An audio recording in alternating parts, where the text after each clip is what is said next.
Depuis très jeune, j'étais fasciné par le comportement des animaux. Jusqu'au jour où je me suis rendu compte que des personnes en faisaient leur métier. Je me suis intéressé aux chauves-souris pour deux raisons principales. D'abord, ce sont des animaux très diversifiés, donc qui participent comme tels à la diversité du monde vivant, et aussi parce qu'ils sont des animaux qui sont impliqués dans le fonctionnement des écosystèmes. Ce comportement, cette stratégie d'alimentation centralisée, on la retrouve également chez les abeilles.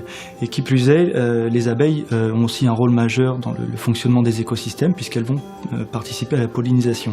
Toutes les abeilles servent à la pollinisation parce qu'elles ont des poils branchus à la surface de leur corps qui leur permet d'accrocher les grains de pollen et d'assurer le transport de fleur en fleur. Sur cette parcelle, dans le cadre du projet européen STEP, on étudie l'influence des pollinisateurs sur la production fruitière. Et donc ici, on a 3 kiwis, dont le plus petit a été uniquement pollinisé par le vent, et 2 fruits qui ont été pollinisés à la fois par le vent et également par les abeilles.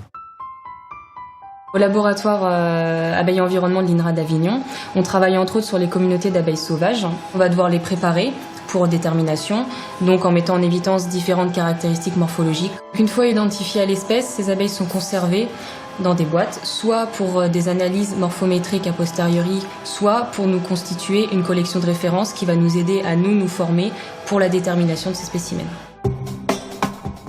Vers la fin des années 90, les apiculteurs se sont plaints de pertes importantes dans leurs ruchers, et il y avait cette hypothèse que un certain nombre d'abeilles pouvaient disparaître à l'extérieur de leur ruche en raison d'une accumulation d'un certain nombre de stress, que ce soit pour des raisons climatiques, de changement climatique ou d'utilisation de pesticides ou de pathogènes. Voilà. Mais il n'y avait pas de technique disponible à ce moment-là pour répondre à cette hypothèse. Pendant une dizaine d'années, les collègues ici, notamment à l'INRA d'Avignon et en partenariat avec des instituts techniques agricoles, ont développé des systèmes de traçage des abeilles qui fonctionnent comme un code-barre en fait, avec une petite puce électronique qu'on peut leur coller sur le dos pour garder contact avec ces individus à chaque fois qu'elles retournent au nid ou qu'elles quittent le nid pour aller s'alimenter. Voilà. Donc ça a été le début, ça a été une avancée majeure dans nos recherches, puisque on a pu s'affranchir des conditions de laboratoire et travailler sur des abeilles et sur des ruches en plein champ et suivre le mouvement des abeilles et leur devenir tout au long de leur vie. Grâce à ce genre de technologie, on peut maintenant mesurer des taux de mortalité, par exemple, sur différentes cohortes et essayer de modéliser la dynamique des populations et déterminer quelles sont les sources de stress environnementaux qui vont aboutir éventuellement à des affaiblissements de colonies.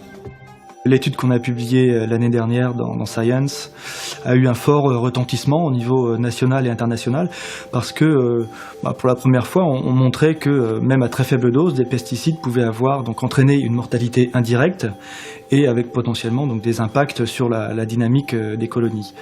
Voilà. Alors maintenant, on continue dans cette direction-là et on s'intéresse de façon plus générale à faire la part des choses entre les différentes sources de stress environnementaux, comme bien les pesticides, mais aussi les changements climatiques ou les pathogènes, par exemple. Pour moi, le chercheur doit avoir une certaine créativité et essayer de sortir des sentiers battus. Et pour ça, ça demande une certaine liberté, une liberté de pensée et puis une liberté de mouvement aussi dans ses recherches.